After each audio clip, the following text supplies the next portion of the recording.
Hey family, listen, if you're like me, life gets crazy and hectic, and sometimes our body needs a little extra love. For years, I've been using something that has been a game changer for me, as well as recommending it to my clients. I'd like to introduce you to Vital Body. It is packed with 37 fruits and vegetables, 19 herbs and spices, prebiotics, 15 strands of probiotics, 21 different enzymes, and I'm telling you what, you get 100% of your daily dose of 21 vitamins and minerals straight from nature. This product contains no GMOs and it is vegan friendly. And here's the best thing, there are no artificial flavors. So if you're ready to kick off your vitality journey and you want to feel better daily, and if you're like me, you want a little extra sleep throughout the night, head on over to vitalbody.com/Monica. And because you are a member of the Black Women Amplified family, they are graciously giving us an extra 20% off of our order. Just use the code Monica20. Get prepared. I can't wait for you to try it. Head on over to vitalbody.com/Monica and start your vitality journey today.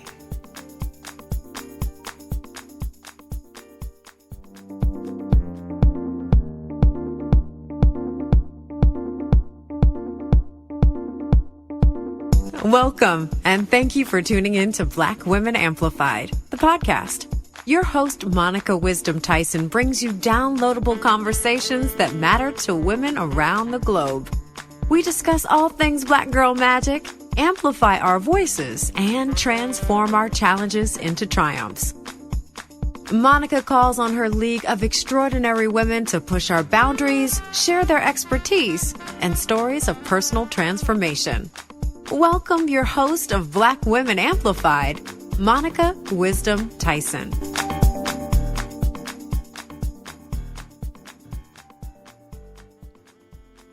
Hello, Black Women Amplified family. It is your girl, Monica Wisdom. How are you doing? How are your holidays? Happy New Year.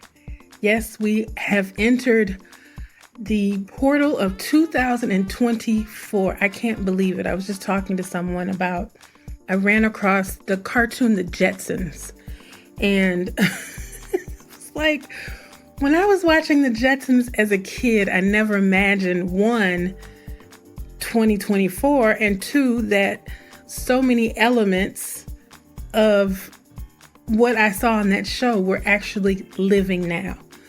Robotics, AI, FaceTime, talking to someone on our telephone, all the things, somebody saw that and it inspired a vision, and now we are living it.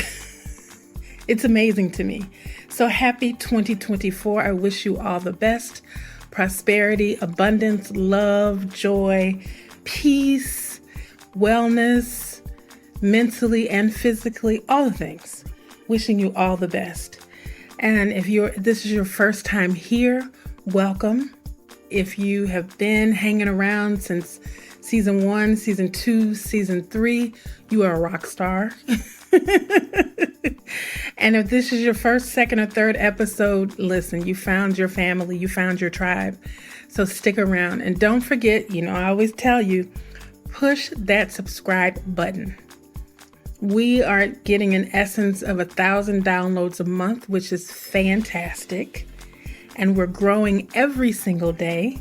And to make sure that you do not miss an episode, just wherever you listen to this podcast, wherever you're listening to it now, take the time and push the subscribe button.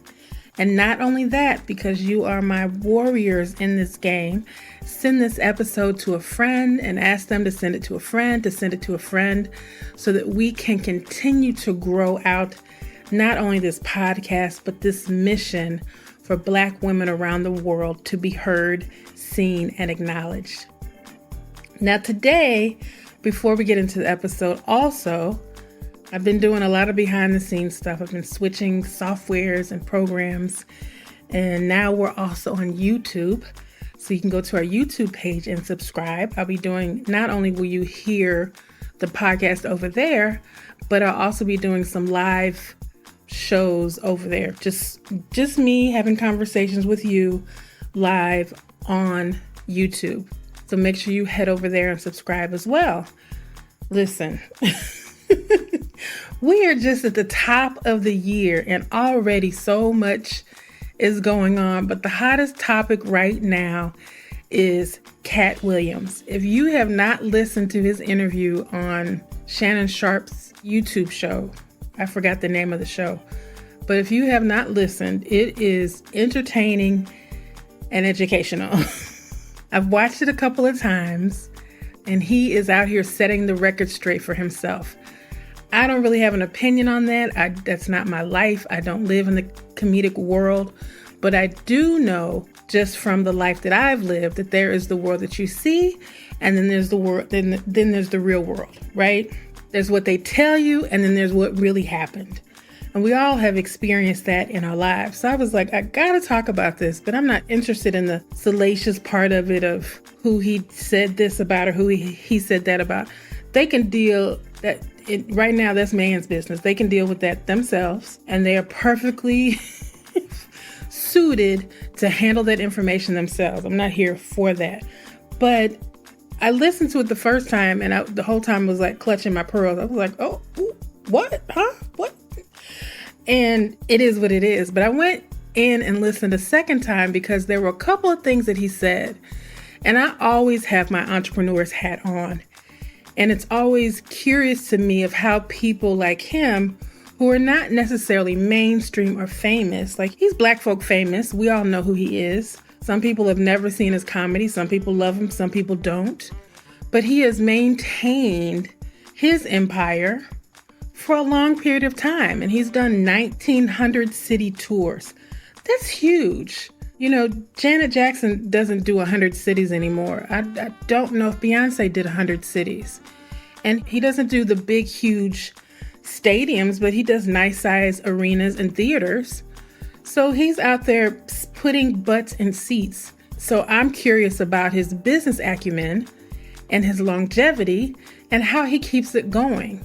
Because there's two ways of business. And I don't mean for this to be a business talk, but let me just break it down.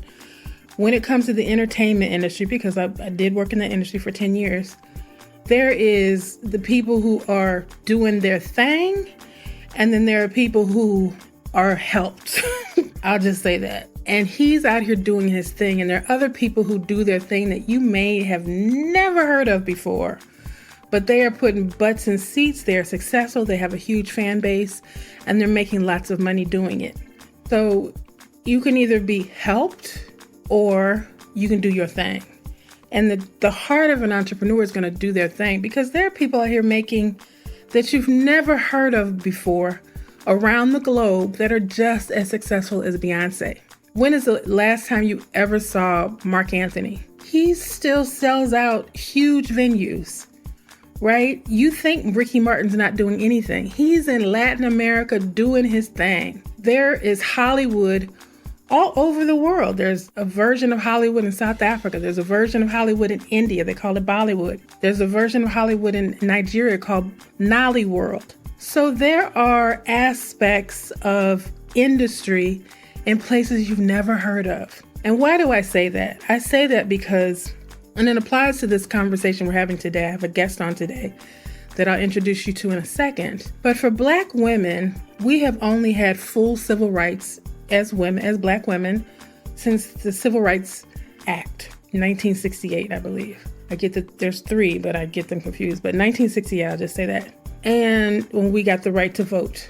And before that, we could either be teachers, maybe a nurse, or you had to be an entrepreneur, or you were a wife. You didn't have a lot of opportunities to do things until segregation ended. So, but now we're in 2024, and there are so many opportunities that we can, it's still a challenge, but like our guest today, you can chart your own path, you know, and the beauty of what Katt said is that there are 4 things that I pointed out. There were several, but I just wanted to give you 4 things about business that he said. And I'm going to pull out my notes so you might hear my paper. But the first thing he said was about business. He said, business is about being independent, being the boss, taking responsibility, and keeping the profit. That is the heart of entrepreneurship. And I'm a part of the NASDAQ Milestones program. So we just had our last class, and then we go through graduation, I think, in a couple of weeks. They haven't set a date yet. But anyway, the idea that you can take something you're passionate about, take something you love, take a gift, an idea, a solution, something you have knowledge of, and put it out in the world and figure out a way to make money from it. Right? That is the heart of entrepreneurship. That's different than being in corporate America or building a business. People don't understand that there's a clear distinction between entrepreneurship can grow into business, but there's a clear distinction and the difference in the way that we think. And most people, unless you're an entrepreneur, do not understand it. And a lot of people don't realize that they are an entrepreneur. They might sell cookies. That's entrepreneurship. They might make music. That's entrepreneurship. You could either make music on your own and be independent, or you can work for a record label. And people say I have a record contract, but essentially you're working for a record label. That's the bottom line of it. But those are the four things that he said. The second thing that I took away from his conversation was be generous. He believes in tithing, but he delivers his tithes to people he either feels needs it or somebody who inspired him, or if he goes to a town that has a lot of poverty or homelessness, he says he will take 10% of his money and he will put it into the community that just gave him $100,000. So he'll keep 90 and he gives $10,000 away to the community. He said, how can I come into your community and not give back to you? Because you've just given me so much. And then the third thing is, he said, hire women. He said 75% of his staff are women because women do things better than men. I was like, yes, somebody finally said it. The question that he was asked was, I heard that comedians have said women will show up at a show and give money, but won't say who it's from. So his response was, well, if I know you're out here working, hustling, you're doing your work, so you're giving a great show, but people are not paying you. He says, I know that struggle, and if I can help somebody else, I will. So he says, because his staff is 75% women, he sends his people to take care of this, to give the people the money, whatever he's giving them. And that's when he went into 75% of the people that I work with are women. I think women do it better. I was like, yes. So in between all of the salaciousness and the setting the record straight, he dropped off some huge nuggets. And that's the one thing I loved. He said he was friends with Prince. You know, anybody who's friends with Prince is a friend of mine. We're one big purple family. But I could tell that they were friends just by how Prince was the same way. He told a lot of truth about a lot of people. He wasn't a name dropper, but Prince let you know he knew what the deal was. And he's another person who the industry essentially turned their back on him, truth be told. And he had to figure it out for himself. Prince was the first one mainstream that had a membership site. I can't remember the name of it, but you paid $77 a month. And this is when the internet first started. I think it was before MySpace, or it might have around the same time as MySpace. And he had the site set up and you paid $77 a month. And then he gave you music and behind the scenes content. So Prince pioneered the whole thing that we're doing now with membership sites and Spotify and all of the things. Prince started that. So I can tell by the way Katt talks about business that he and Prince exchanged a lot of ideas just by the way he does what he does. And then the fourth thing that I saw was that bet on yourself. That was the fourth thing. So he had $25,000 in the bank, and instead of waiting on Netflix or any of these other companies to produce a show for him, he took $22,000 of that $25,000 and created his own special. And because he bet on himself, he now has 8 specials. 8. He's not sitting back waiting on one. He has 8 specials, and they're on Amazon, Netflix. I don't know what other ones. I think I might have saw one on HBO. But the point is that it is essential that, especially in this time frame, and especially as Black women, when we talk about the idea of self-care, it's important that we find a way to align our passions with how we do business and what type of business that we do. And people will always say, well, go get a job, go work for a company, go do this. But it has been found to be very unhealthy for us to work in these corporate environments. Not if you just look at the president of Harvard got pushed out after 6 months. She did all the things she was supposed to do. Claudine Gay, I believe her name is. But she did all the things she was supposed to do. She had a PhD. She went to Harvard. She's done all of this research, and they did everything they could to push her out. And she's gone. So she did everything she was supposed to do. And they were saying it is because she did plagiarism on her PhD thesis that she received years ago. Nobody had a problem with it then. And here's the thing, not every president of a university is a PhD. So what difference does that make? Anyway, that's a whole nother conversation. But my conversation about business, I wanted to have this conversation about business because today we're talking to a guest who is a mogul in the making, and I can't wait for you to meet her. She has charted her own path, and she's designing the life that she wants to live. And she's a young woman, and I always like to support the younger generation, even though our conversations are mainly with Gen X people. There's some people who are shining stars that are millennials who are really out here doing their thing and building their life their own way. And I really appreciate it because as being a Gen X person, true and true, we didn't have those opportunities. We were told to put our nose to the ground and do our work. And then once we get done doing our work for 50 years, then we go ahead and live our life. Well, they have knocked that upside down. So I really wanted to highlight this young lady. Her people reached out to me, and after I read her story and did some research on her, I was like, of course, I would love to have a conversation with her because she is really charting her own path. Jasmine is a great example of what we have been talking about: being independent, being her own boss, taking responsibility, being generous, and betting on herself. Jasmine is a mogul in the making, moving from the hospitality industry to marketing and entrepreneurship.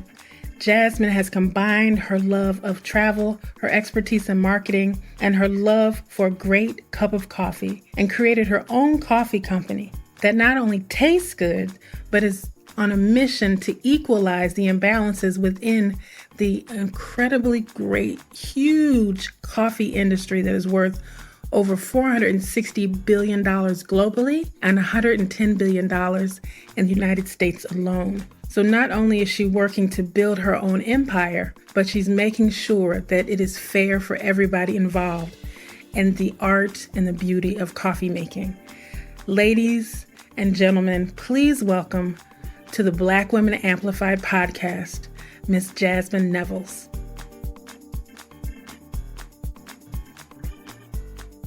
Hey, Black Women Amplified family.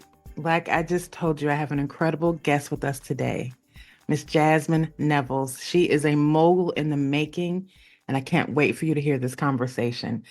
Jasmine, how are you today? I'm doing great. Happy New Year. Thank you for having me. Happy New Year. Can you believe it is 2024? Can't believe it. I don't know how old you are, but I know growing up, 2024 just seemed like a space age time. Yeah, it did. Like something from Back to the Future. Yes. I was clicking on, I don't know what I was clicking on. I'm always clicking on something, but the Jetsons came up and I was like, oh my God, the Jetsons was like 100 years ago. It was. And what's so crazy is some of those episodes, those ideas actually now like have come true, right? They are our life. They are our life. It's crazy. Mm-hmm. I just want that, what was it, the conveyor belt, and you come out the other end, you're dressed and your makeup is done. Oh my gosh, that's every woman's dream. Yes. Like, okay, boop, 3 seconds, you are put together. That's the piece I'm waiting on. But we have the robots that sweep, we have the iPhones, we have the FaceTime, we have all of that. So yeah, vision is very, very important. Vision is very important. So you are from Chicago. What a vibrant city to be from. I love Chicago. Listen, I am straight down 55 in St. Louis. So I spent a lot of time in Chicago. All the sides. Which side are you from? Born and raised on the South Side. Nice. Okay. Chi-town, stand up. Yes. Chi-town stand up. We would do overnights. We would go drive up to Chicago, hang out in the clubs, and then come back home. We didn't get a Yeah, hotel. that sounds like a good weekend. Yes. It was always the best.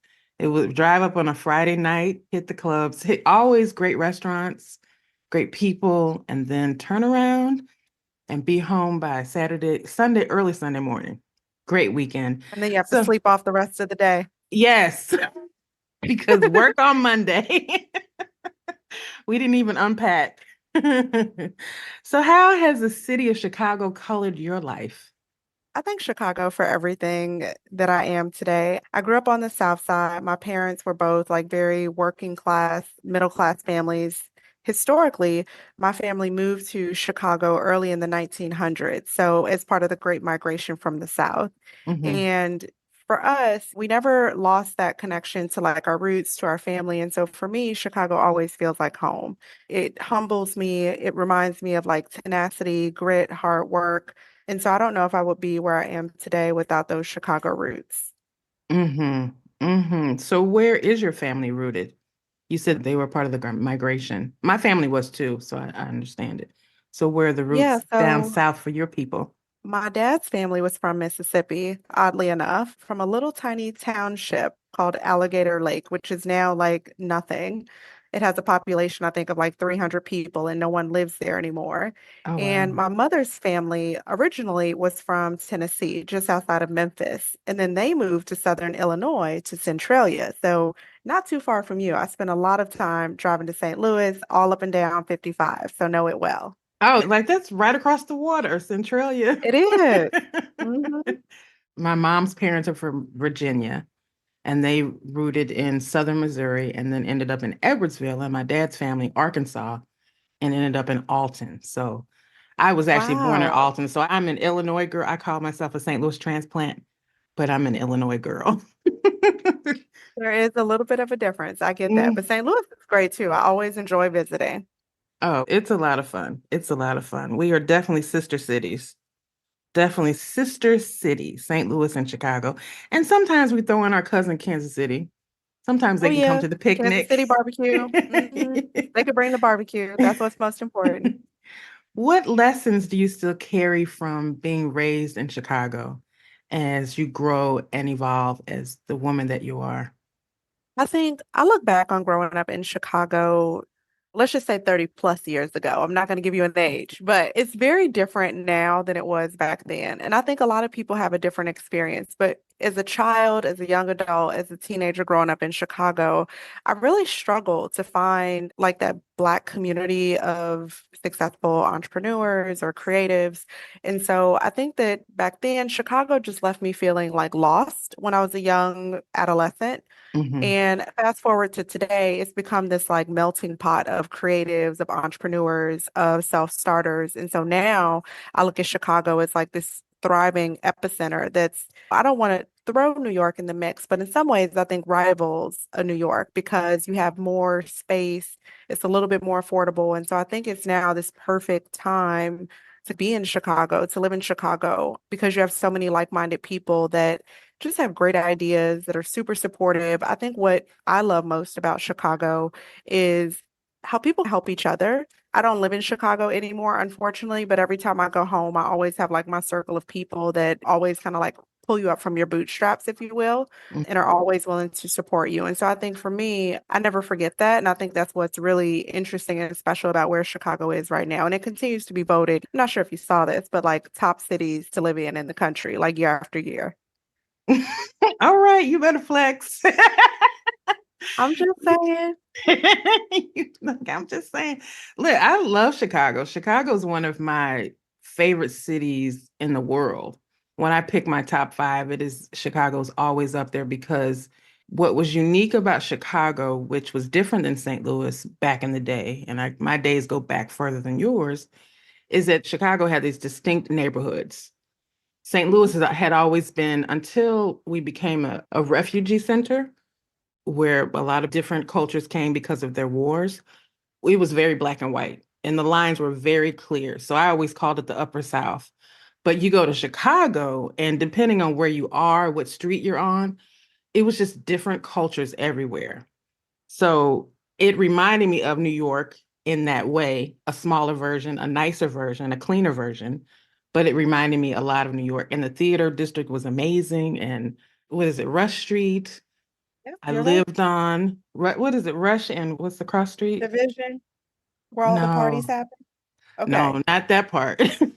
I know that part too. We called it Boys Town. But the part, I can't think of it, but it was like where all the designer shops were.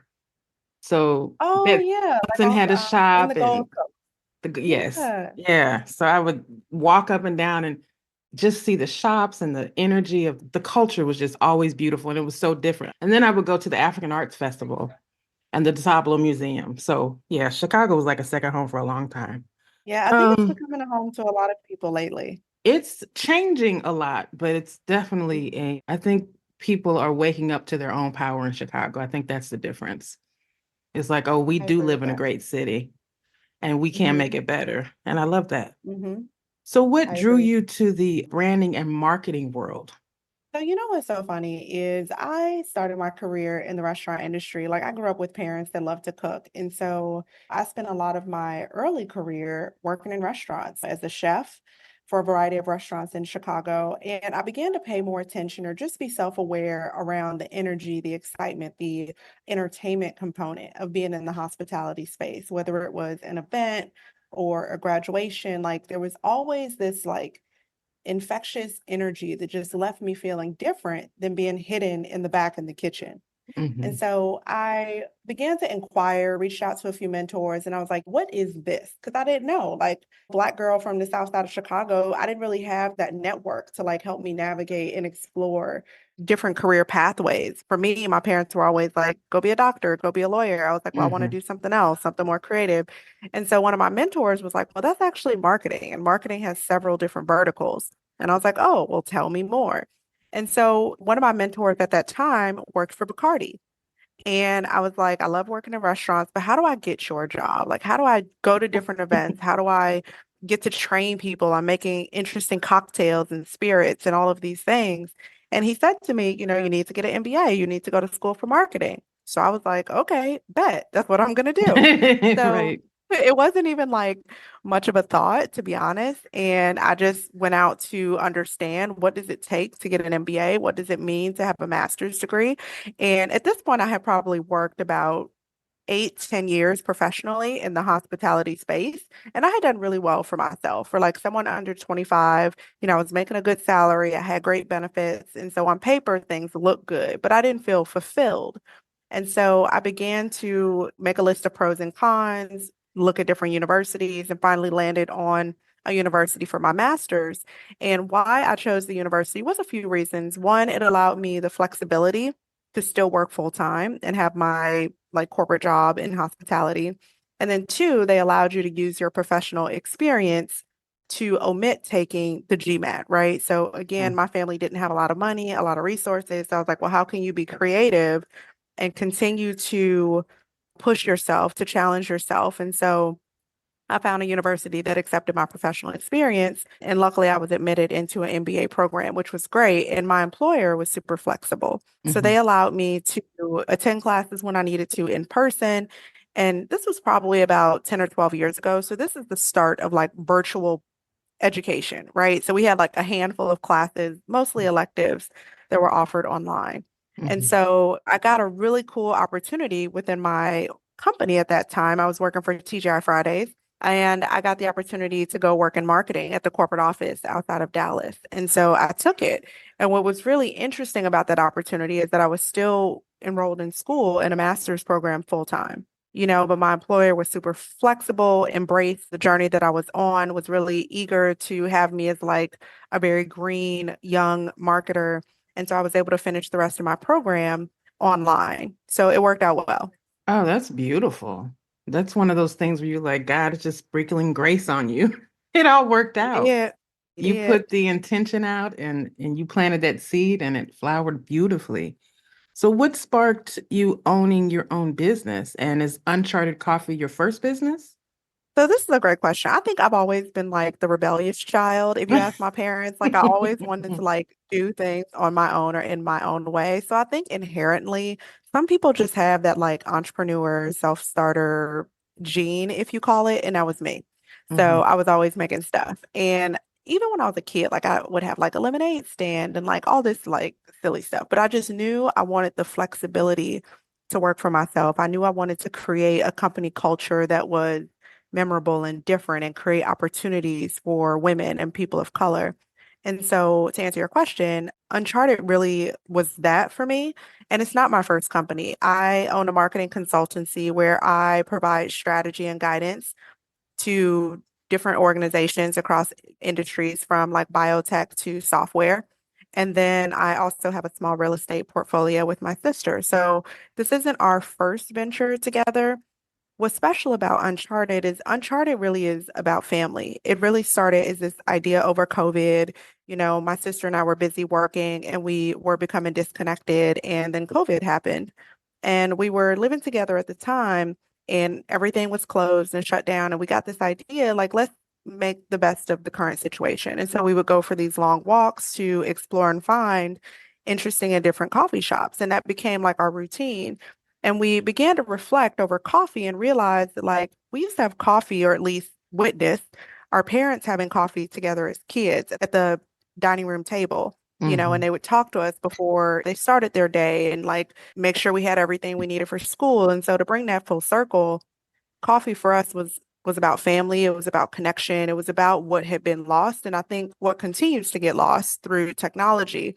And so we wanted to bring forward a coffee brand that reminded us of the connection that anyone can have over a coffee, regardless of like religion, background, whatever. We can all recall a memory or a moment that we share with someone we care about over a coffee, whether it was a job interview you were excited about, or like me having coffee with my mom as a young adult. So I think that's really what inspired us to start Uncharted. And then to take it a level deeper, when we began on this venture, we just began to like look into the coffee industry as part of our own like self knowledge and education, and began to understand that similar to like fashion or beauty or diamonds, you know, the coffee industry is like riddled in exploitation of Black and Brown people. And so we were like, well, we don't want to start a coffee company like that. We want our company to be more ethical. We want to appeal to conscious consumers who feel empowered to make this world a better place every purchase at a time. And so we use Uncharted as a platform to tell that dark history of coffee, but then also to feature Black and Brown creatives, artists, professionals, scientists that have really paved the way. We say this loosely, but we hope that we can be, when we get there, you know, kind of the voice to the voiceless, right? So be Mhm. a conduit or a pathway for people who have been ignored and oppressed from these coffee producing countries. That's beautiful. So what is the significance of the name Uncharted? A few different things. I think Uncharted is rooted in a lot that we do. So every month we source coffee from a different country. So from a business perspective, it's uncharted. We're finding coffee from all over. I think as we began to start this journey, we didn't know what to expect. I have built several brands from a marketing perspective in my background, but I've never built a CPG consumer brand from scratch on my own. So it's like uncharted. It's a moment of self-discovery for my sister and I. And we want customers to feel like they're discovering something new and interesting with us, right? Like we want to help you unchart a new path. That's amazing. So Uncharted for you has become a movement. What is the movement and what does an uncharted world look like to you? The movement that we're hoping to create is really a movement of social consciousness to help bring social awareness to what happens in the coffee industry and force some accountability on bigger coffee producers and manufacturers that have the ability to drive change. So some things that happen in the coffee space is child exploitation. You know, women are paid an unfair wage. Farmers make pennies on the dollar. Like, how do we change the socioeconomic standards in these communities? And the way that we do that is we, you know, and I won't call anyone out, but, you know, the big coffee companies with the green cups or like the ones with the orange cups that we see in the Boston area, you know, we really need these bigger players to recognize that they can't keep destroying land or people or community to make a profit. And our movement is to bring knowledge, education, and awareness to those issues so that collectively, like we've seen in fashion with fast fashion, call out those who are doing unjust work and force them to be accountable to do better. So you don't want to call people out, but I will. But I did a deep dive into the coffee world because I was just I had no idea how huge it is. I was floored that it is a $460 billion industry globally, and in the United States is $110 billion, but the income gap is huge. I was reading one site and it said it breaks it down to the growers get less than a penny per cup of coffee. And That's the true. amount of money that these green cup companies are making and the amount that the growers are making, it is disgusting. I was just It is disgusting. floored at not even a penny are they getting per cup of coffee. And they are fueling these small growers who this is their community, this is their culture, and it goes back centuries, is they get nothing. And it just, I'm speechless in what I'm saying because I'm so much is going through my head. But when I discovered this, I was like, wow. And it just made True. me realize how important companies like yours are, because then you're able to distribute the wealth evenly and fair, I will say fairly, so that they can also become wealthy. There's no reason that these communities with these coffee farms are not wealthy, thriving communities with the amount of money that is made in coffee. So when That's you're true. I agree with you completely. ever feel overwhelmed prioritizing everyone but yourself? What if you could build confidence, set boundaries, and say yes to you? Discover the superpower of self-love with the Self-Love Amplified Masterclass. It's not just about self-discovery, it's about your inner strength. Ready to say yes? Visit www.blackwomenamplified.com/masterclass. You don't want to miss out. Write it down. www.blackwomenamplified.com/masterclass. Yeah, so when you're out in the field, because I read that you and your sister actually traveled to these farms, is that correct? Correct. So when you're out and discovering new sources and new flavors and new beans, what are you seeing on the ground? One, what are you learning about the culture and the community? And two, what are you actually seeing that's happening in that huge chasm of equality when it comes to profit equality, I should say? A couple things I've seen happen. One, these are multi-generational farmers. So for a lot of them, these farms have been passed down generation by generation, and a lot of them are not even profitable. I met a woman in Mexico who she owns like a small hacienda, and her farm only makes enough product to sell locally. So she's not profitable, but she keeps the farm because it's been in her family for generations. So that's one example. People are, from a cost perspective, not making anything and just doing it because they feel like it's the right thing to do for their family. I Mhm. went to visit another farm in Costa Rica, and every farm is different, and I continuously learn from these farmers. But he explained to me how his father had been producing coffee for decades, and all of a sudden his father got really sick. And he went to see his doctor and recognized it was the chemicals and fertilizers that he was using on the coffee that was making him sick. So over the last 20 years, he has helped his father completely transform the land. And now they do what's called regenerative farming, which is using natural plants as like fertilizers, things like turmeric, things like stevia to naturally fertilize and enrich the land. And what I thought was interesting about that is everything is chemical free. And all of the farms in Costa Rica, coffee farms, adopt a similar practice. So the difference with regenerative farming and organic farming is regenerative farming is really adopting a behavior change using plants to like really cultivate the land. Organic farming is really going through a third party organization to have like a certification. And the Mhm. reality is these organizations will only come to your farm like once a year when it's scheduled. So you get the use case where people aren't always integral, and what's organic is not always truly organic. So that was a learning for me. And in terms of the income disparity, this specific farm that I visited in Costa Rica was this beautiful, lush farm, but it was like in what we would call in the US like a ghetto. Mhm. So him and his family had owned this piece of land and they were thriving and they were doing well, but everyone around them was not. They were like dirt poor. Mhm. And so that was really hard to see that they weren't extremely wealthy. They were doing well. They were able to sell the coffee that they produced, but everyone around them was poor. And he talked to me about how in some use cases you have these co-ops where farmers try to combine resources because they don't have enough to, let's say, sell to a Starbucks. So they combine their efforts. And so, you have that penny sometimes per cup is getting shared between a handful of farmers who are trying to pool their resources. So you talk about the economic disparity. It not only impacts one farm or a handful of farmers, it can impact an entire community. And not to be like political, but when you talk about immigration as a concern or the amount of dollars the US sends to support other nations, like if we could uplift some of these countries and pay them a living wage, not necessarily fair trade, because that's still not enough for them to live on, maybe we can change the socioeconomic disparity and make them less dependent on us as a country. You know what?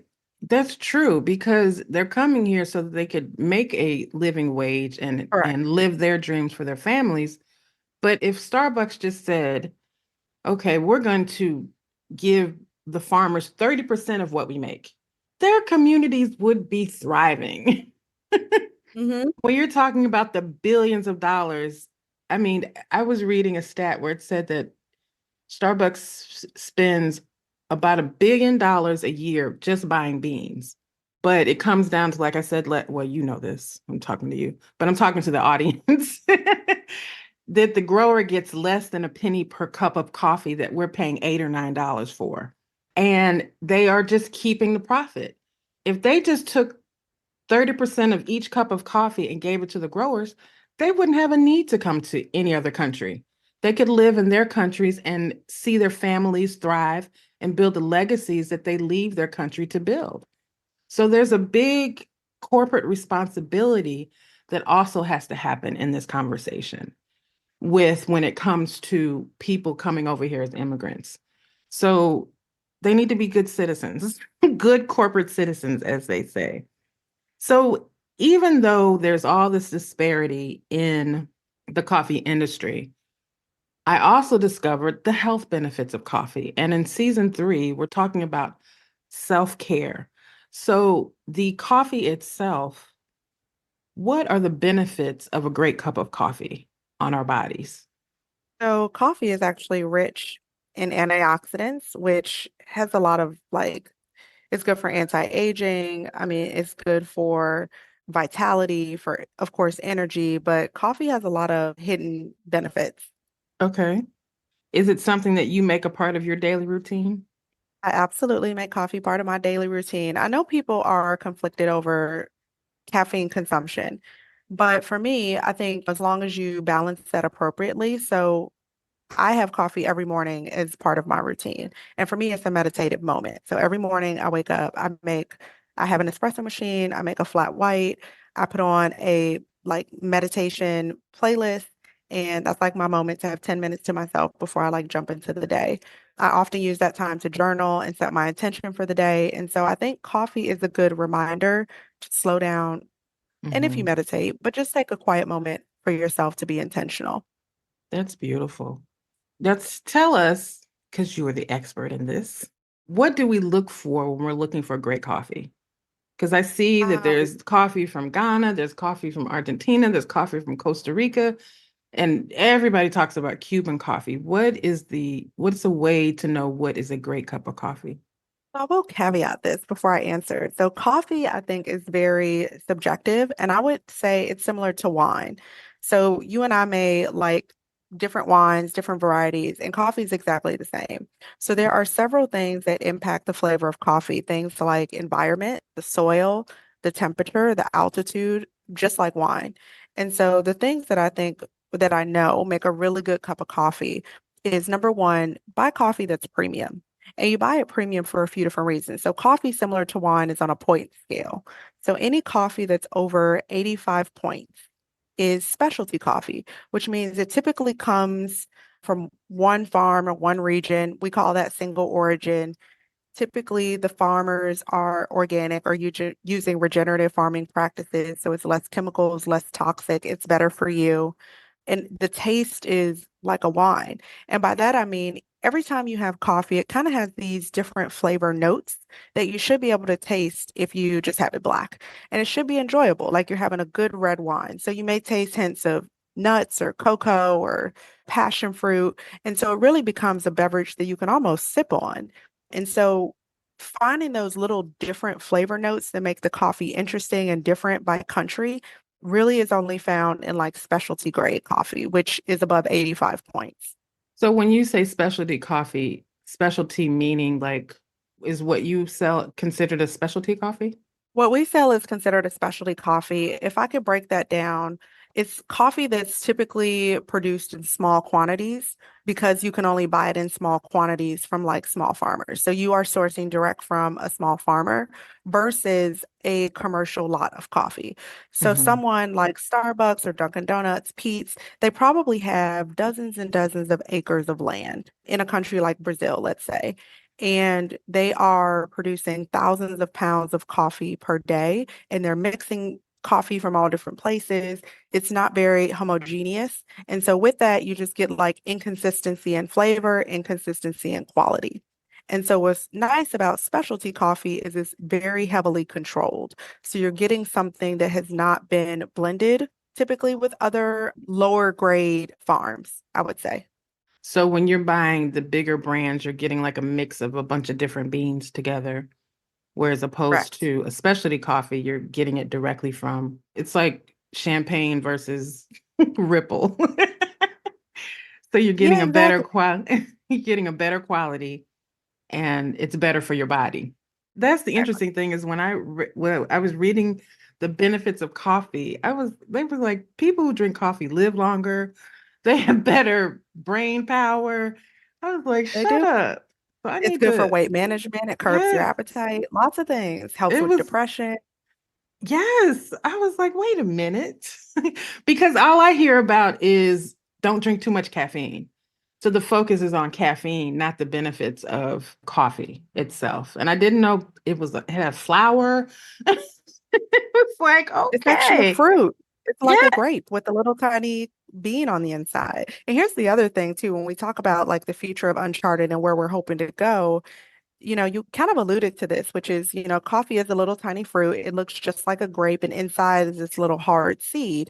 And so when you harvest coffee, you pick the tree, you pick that fruit off the tree like you would a grape of wine or something like that, and you Mhm. extract the bean inside, but that fruit gets discarded and it goes into a landfill. And that fruit is called cascara. And it tastes like a hibiscus tea. So more to come. We may have some products coming with that, but our goal is to not waste anything. Like we use completely compostable packaging. We try to be very economically responsible in every decision we make as it relates to the business. And so for us, we feel like that fruit is being wasted and we have to figure out a way to utilize that. I agree. Bring on the coffee tea or bring on the coffee jam. Yeah. That's fascinating. It was really fascinating when I did my research. I was floored. I said, "Oh my goodness, I'm going back to drinking coffee." Now And you I'm not a medical professional, but one thing I hear a lot too from people who consume our coffee, and I would say probably other organic coffee, is our coffee doesn't have like chemicals. And so that like high and low or the jitters that you often feel from consuming caffeine, people tell us they don't experience that with our coffee. So again, I'm not going to say this is like a medical statement, but I do think there's probably some correlation between the toxins that are in farms or coffee that's grown in chemicals and like what that does to your body as opposed to caffeine that is not. it's definitely, I was in the beauty industry for years, and definitely chemicals our bodies, and I'm not making a medical statement. She or I are not a doctor, so do your own research and due diligence.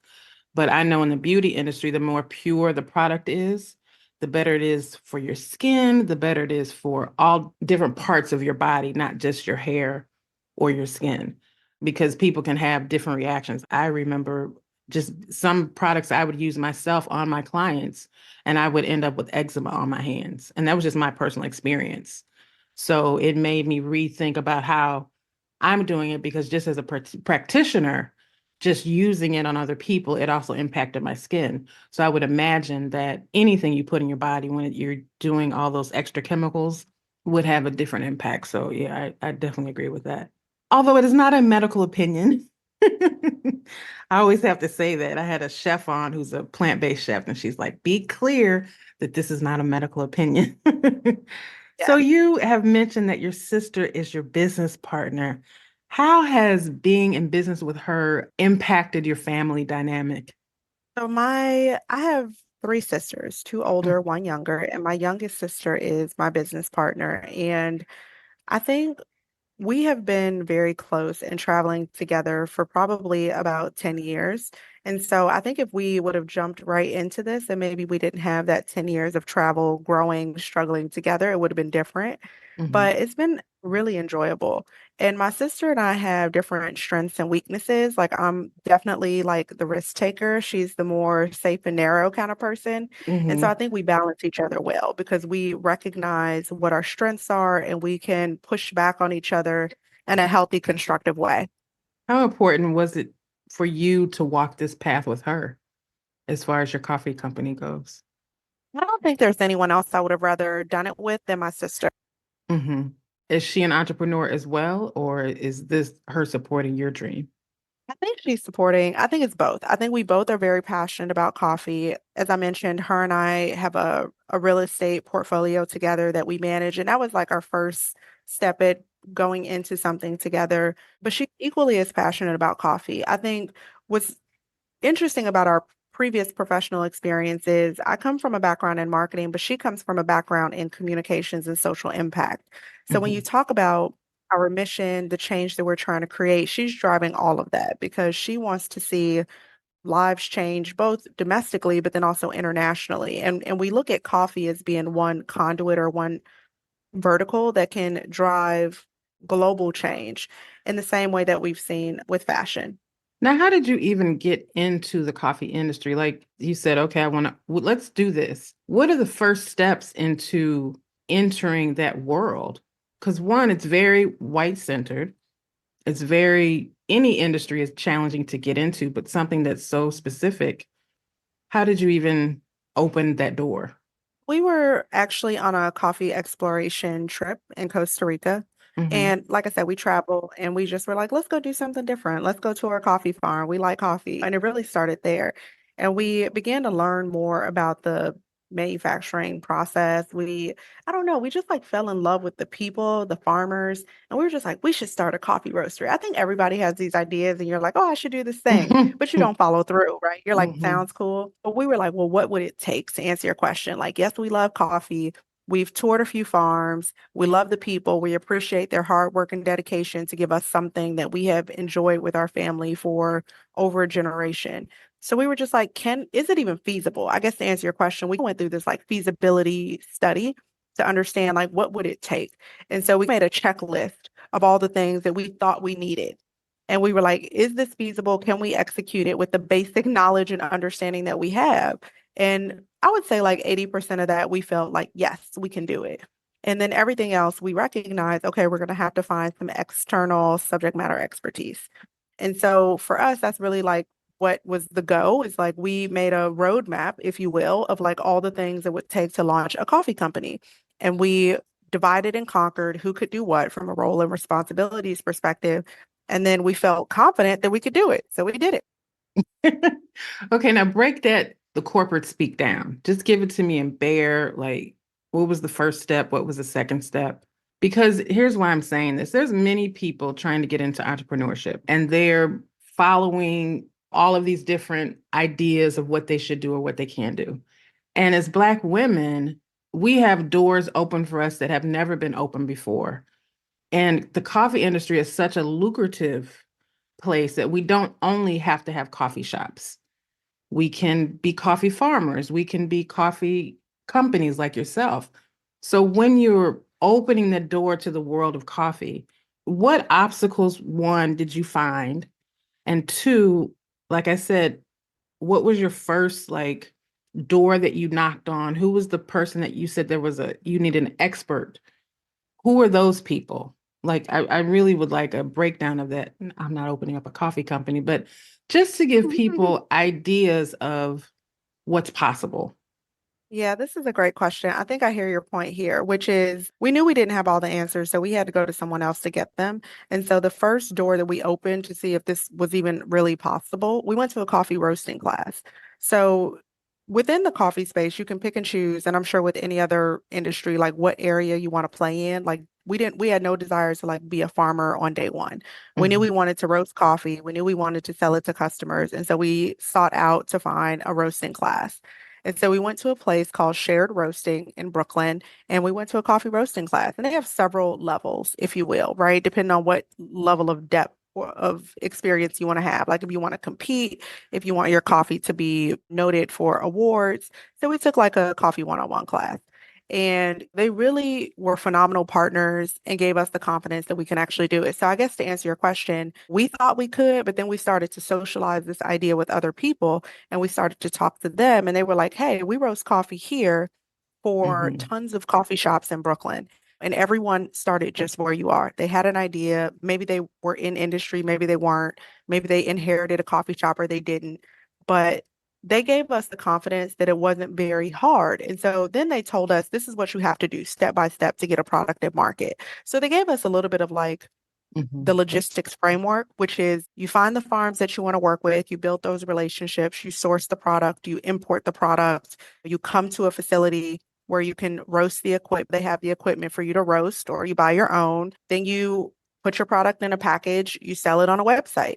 And so we began to break that down, right? Just based on those like 6 or 8 steps they gave us. What are the subtasks within that? So, how do I find the right farmer? How do I import coffee into the US?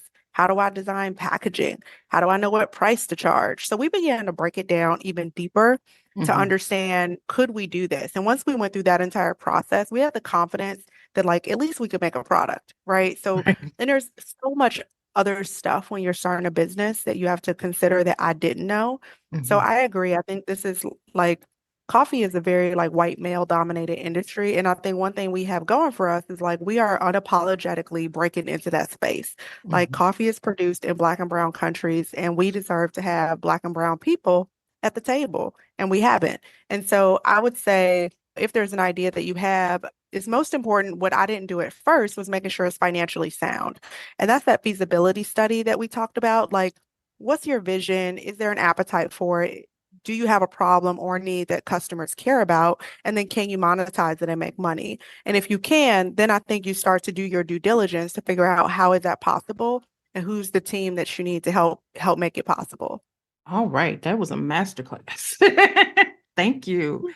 I appreciate that. And here's the thing, I just want people to understand that there are so many more opportunities. Whether you take this information and use it for coffee, tea, candle company, whatever it is, do your due diligence, like you said, because there's a lot to entrepreneurship that people don't tell you about. And there's an ugly side. There's a hard side. 100%. And there's a side where you have to be so laser focused that the rest of your life might fall off. And So I true. always want to give people like this is the truth. Sometimes you don't see people, you don't see your family, you don't see your friends, you don't hang out on the block because you're so laser focused on all the steps that it takes to put something to market. So I always want to congratulate people when they have that buy here button on a website and there's actually a product that is sent out. It takes multitude of focus to get to there. And it's a It's whole lot true. of hidden costs and there's a whole lot, I mean, it's a lot. It's A literally like lot. birthing a baby.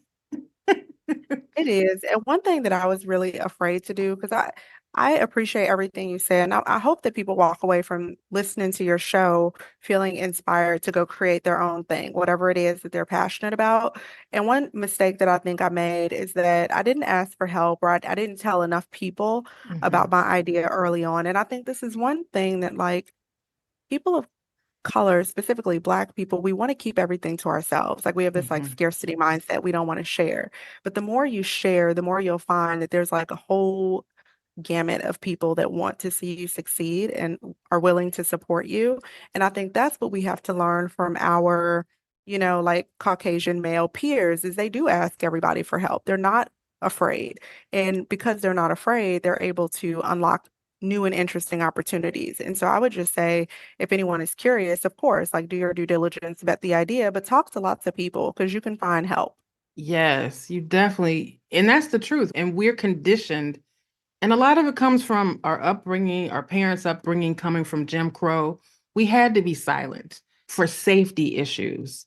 And so it is ingrained in us to keep it to ourselves. But there's so much assistance out there, whether you go get a certificate in entrepreneurship, or whether you join an incubator space, or whether you go to a class like you did and open your mouth and ask questions. There are so many people that are there that you wouldn't even suspect, and it's always the people, I'll just add this caveat. It is always the people that you think would never help you that are like, here, girl, here's the book.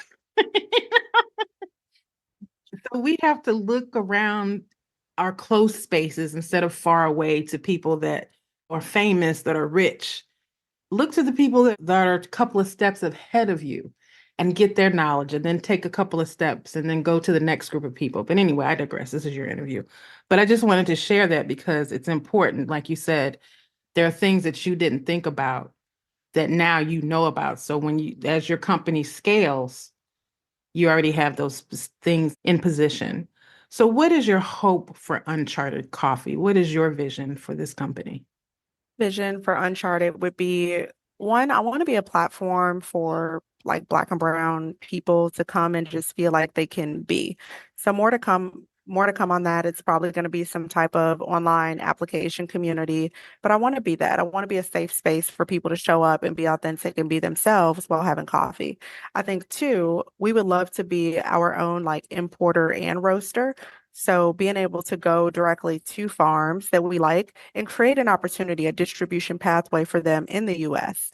So really sourcing, finding people who align with our values, and then supporting them with the additional technology, with the additional education and financing so that they can get their farms to a place of scale, that they have enough product to meet the demand to send their product to the US. There are still a lot of farms that do great work that can't produce enough materials to actually make it to the US. And so that limits their income potential. And then I Mhm. would say the third thing for us is national distribution. Like, I would love to see Uncharted on the shelves of Wegmans or Whole Foods with those natural grocers who I think are trying to do some good work in the community, and really placing ourselves adjacent to them as strategic partners who can drive change.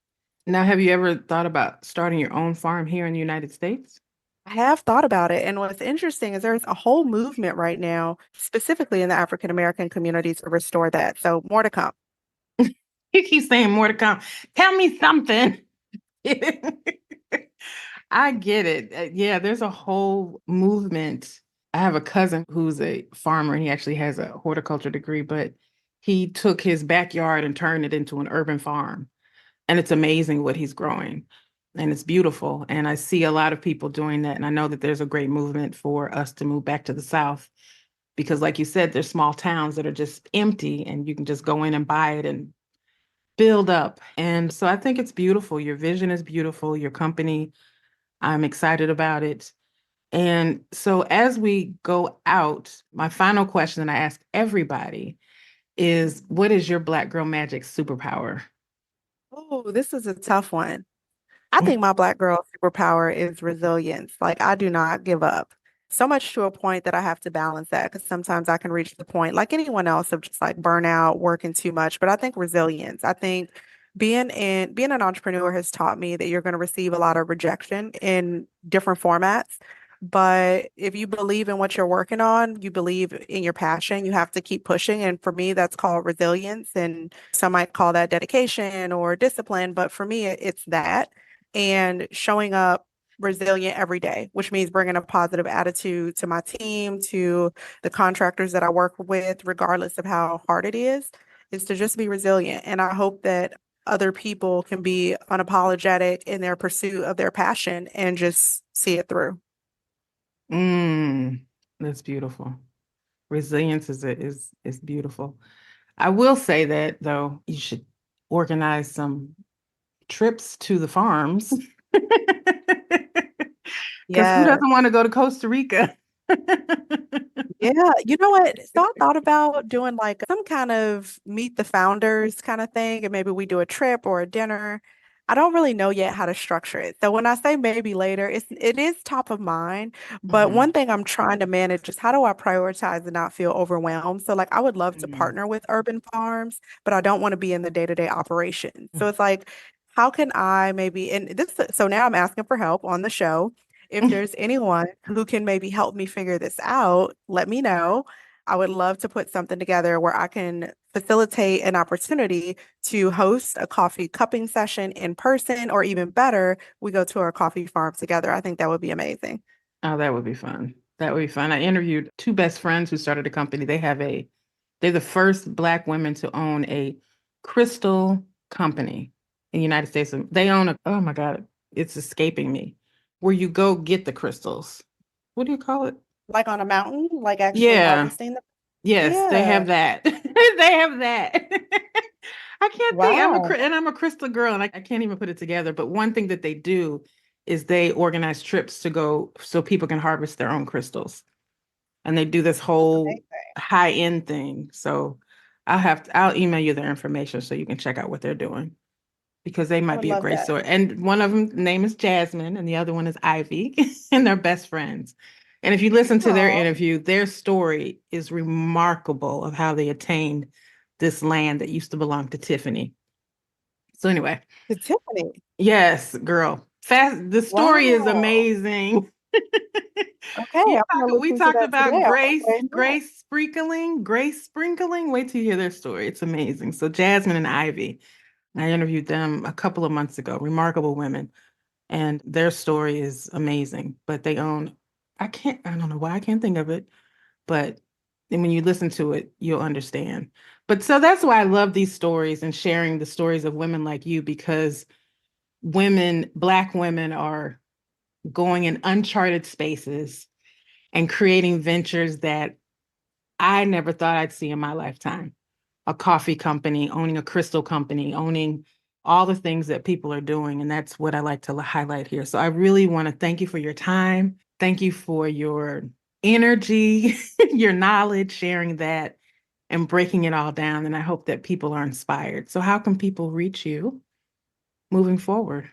I'm an open book. So for whatever reason, wherever you are in your journey, or if you just want to say hello, I can be reached at Jasmine, Jasmine, at unchartedcoffee.com. You can also find us on Instagram at Drink Uncharted, and you can DM me there. I do monitor that inbox, so I will follow up and follow back. Well, thank you again for your time and saying yes to this conversation. I really, really appreciate it. And listen, good luck to you and your sister. And I'm sending you all positive, divine energy for all the success in the world to you. And we will Thank talk you. I soon. appreciate it. Thank you so much. Have an amazing day. You as well. Bye. Bye. Thank you for listening to Black Women Amplified. We hope you enjoyed the show. Be sure to subscribe and log on to blackwomenamplified.com for more information. Keep shining.